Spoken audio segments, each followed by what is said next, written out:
The vision of Eddie Merckx setting on its way in the 14th edition of the Santos Tour Down Under, which left Prospect just outside of the centre of the city of Adelaide on this opening stage of 149 kilometres bound for Clare.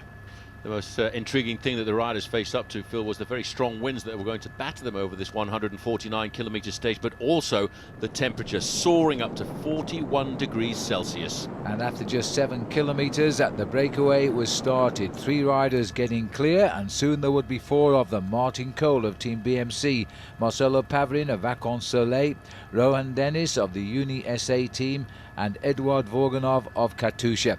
And the field really didn't care. They were soon falling back to nearly 12 minutes behind. But once they started to get the crosswinds, things started to get fired up quite a bit, and Team Nissan Trek came to the front end and they started to really rip the race apart, in fact splitting the peloton into 5 different groups. Jesse Sargent there from New Zealand doing a lot of work on the Radio Shack Nissan Trek team. And once they hit these crosswinds, they proved how vulnerable the breakaway was, and also how those single rides. This is Romain Feliu here, who'd finished 6th in the World Road Race Championship last year in Denmark.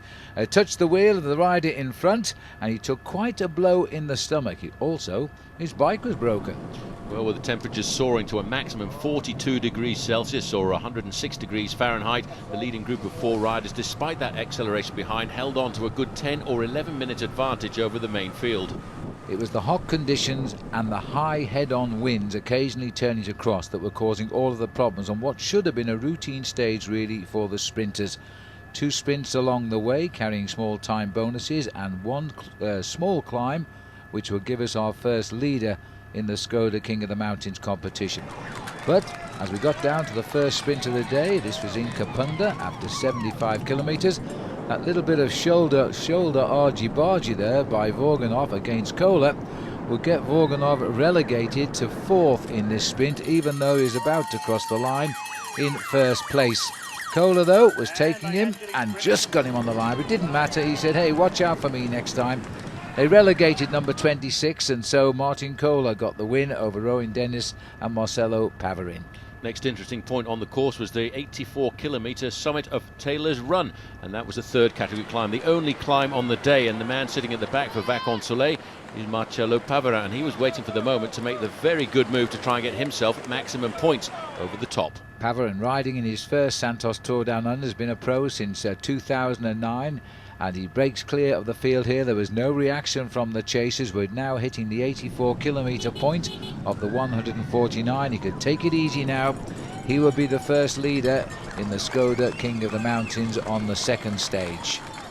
Well, for him and for his team, that was a way of raising the flag to say, look out guys, Team Vacances Soleil is here and we are very much present at the Santos Tour Down Under. But at Riverton, at 104 kilometre covered, another sprint point, Jayco's sprint point of the day, and again Martin Kohler showing a clean pair of wheels to everybody else. Yes, and this time there was no problems with Eduard Vorganov because Kohler had made his move early and done just enough. Maximum points in this competition, also 6 seconds in time bonuses as he crossed the line in front of a nice crowd in Riverton.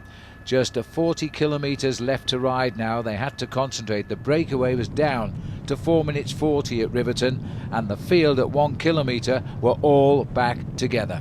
Teams of the sprinters very much in control at Team Lotto, looking back to see what was going to happen. What happened at this point was a massive big crash, taking down half of the field and blocking up the road. Riders crashed in the middle. They shot off to the right of the road. They collided with a spectator who happily was not seriously injured. A couple of riders, though, were taken to hospital to check them out overnight. If they're okay to ride tomorrow, then they can take part. But for the field itself, it was another tough sprint here with riders bouncing off one another. CJ Sutton making the run for the line too. Hutovic in the centre of our picture. Then comes Pataki on the right. Seemed to push Greipel across the road to collide with Hutovic. Greipel was not happy, but he got the stage win. Pataki was 2nd and Hutovic finished in 3rd. So that's the order. They'll go out tomorrow on stage 2. Yeah, my teammates, 2 of them crashed. I think Jürgen Rolands is not good. Yeah, it was just a really hard day with the temperature and yeah, but I mean, for Pataki, it's just he's a big star. He shouldn't do this. Just keep the line, and just keep the line in the sprint. So tomorrow it's stage 2, taking the rise from nearby Loberthal to Stirling, 148 kilometres with a nasty finishing circuit. Greipel may be in trouble tomorrow, but at the moment he's having no difficulty at all. We'll see you tomorrow.